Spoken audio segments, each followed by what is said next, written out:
Welcome to the Joy Fantasy Football Show with me, Owuraku Ampofo. So far, things have been pretty straightforward with regards to the starting lineups of the big sides. However, things are expected to change with the return of European competitions.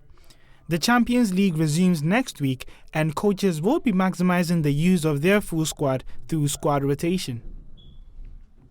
While you are here, don't forget to like, share and subscribe to our channel for more FPL tips throughout the season. You can join the Joy Sports Classic League with the code LHSNOB and stand a chance of winning amazing prizes. Rotation is one word FPL managers never want to hear, but the reality is that it's inevitable. And Game Week 5 could present the first platter of rotation with the UEFA Champions League and Europa League set to hit our screens again next week. In this episode, we take a look at 5 players who could be at risk at playing limited minutes in Game Week 5 due to rotation.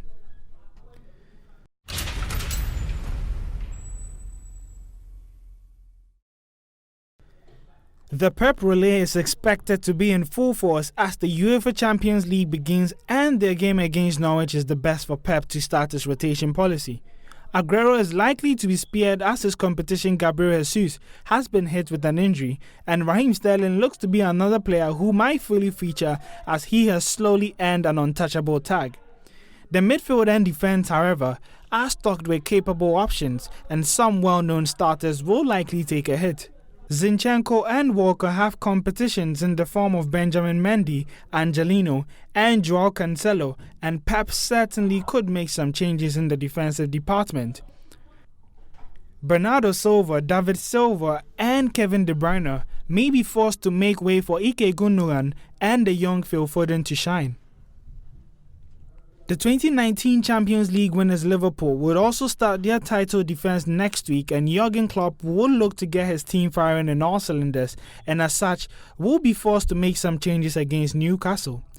Joe Gomez has been given a run in the centre-back position and right-back positions, and Klopp may well repeat that at the expense of Trent Alexander-Arnold or Joel Matip.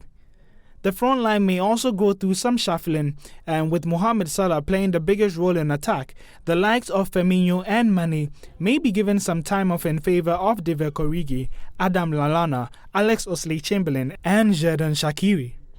Pochettino and his men narrowly missed out on the Champions League trophy last campaign, and with the slightly improved depth, he will likely put that to test this weekend in an effort to compete at all fronts.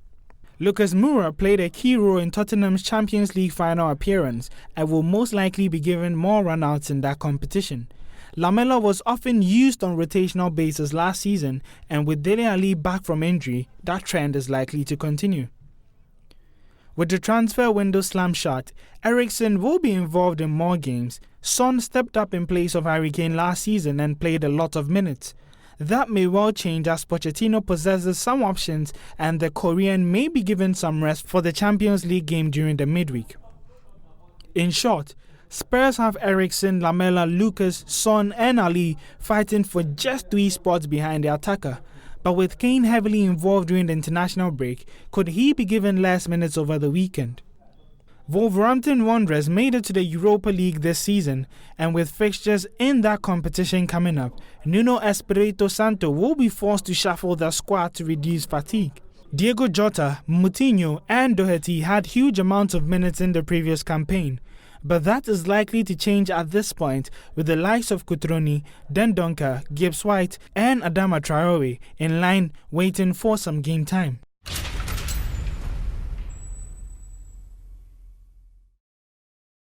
With some African international teams not playing over the international break, both Mohamed Salah and Sadio Mane should be well rested ahead of a mouth-watering tie against Newcastle. Historically, this has been a match-up that has produced a lot of goals, while the Anfield club have won the last 3 meetings between the two sides, scoring an average of 3 goals. Both players represent excellent options for the armband, but it is Salah who gets the nod due to his superior home form. He has 3 goals in 2 home matches, while Mane is yet to register an attacking return at Anfield this season. Salah also has a better record than Mane when it comes to matches against Newcastle.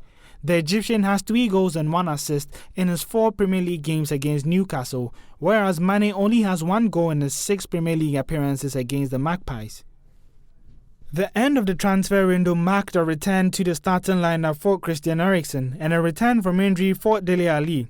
No player will benefit more from these two being available again than Harry Kane, who has endured a poor start to the Premier League season despite having scored 3 times. Spurs looked instantly more threatening in the match against Arsenal, and with a hat-trick already to his name during the international break, FPL managers are hoping Kane's form will start resulting in some FPL points. Spurs play Palace in Game Week 5, a side who Kane has a modest record against after only scoring 3 times with 2 assists in his 10 Premier League matches against them. The Eagles did concede 5 penalties last season though, and Kane does love a goal from the spot.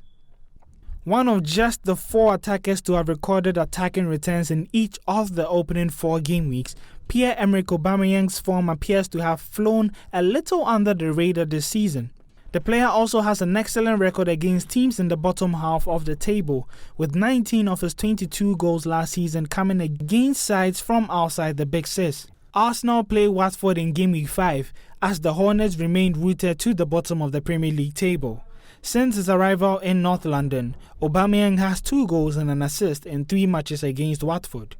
Man City travel to Norwich this week that have already conceded the most goals in the Premier League and allow an average of 17 shots per match on goal. The Canaries are also currently in the midst of an injury crisis, with Ben Godfrey their only fit centre-back. Man City, meanwhile, are the league's top scorers and average more shots on goal than any team, having scored 2 goals and an assist in 3 away matches against promoted clubs last season. The fear over handing Aguero the armband is always one of rest and rotation. However, Aguero was left out of Argentina's squad for their 2 friendlies this international break, and therefore rest shouldn't be a concern. He also should continue to get the nod as Gabriel Jesus continues his rehab from a hamstring injury. Thanks for joining us on the Joy Fantasy Football Show. Don't forget to subscribe to our channel for more updates throughout the season. You can join the Joy Sports Classic League with the code LHSNOB and stand a chance of winning amazing prizes. See you next week. Until then, may your arrows be green.